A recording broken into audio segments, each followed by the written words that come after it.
Hello guys, ఉగ్గు తయారీ విధానం చూద్దాం రండి. ముందుగా ఒక కప్పు తీసుకుని 2 కప్పులు బియ్యం, మిగతావన్నీ కప్పులో సగం అండి. నా దగ్గర పిస్తాలు అయిపోయినాయి కాబట్టి బాదం జీడిపప్పు తీసుకున్నాను.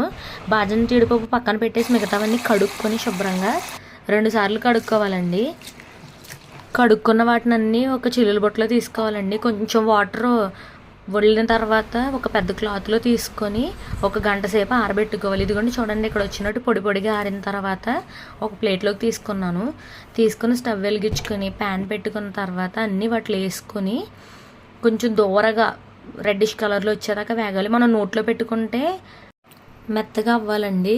తర్వాత బాదం పప్పులు జీడిపప్పులు కొంచెం దోరగా వేపుకొని ఆ మిశ్రమాన్ని మిక్సీ పట్టుకున్నాను. మెత్తగా మిక్సీ పట్టిన తర్వాత ఇంకా గరుగ్గా ఉంటుంది కాబట్టి జల్లెడతో ఒకసారి జల్లిచ్చేసి మొత్తం అంతా ఒక కంటైనర్లోకి తీసుకున్నాను. ఇది ఎన్నాళ్ళు దాచుకున్నా నిల్వ ఉంటుందండి. వేపుకున్నాం కాబట్టి కావాలితే ఫ్రిడ్జ్లో కూడా పెట్టుకోవచ్చు. పిల్లలకి కాబట్టి ఫ్రిడ్జ్లో అవసరం లేదు. ఒక స్పూన్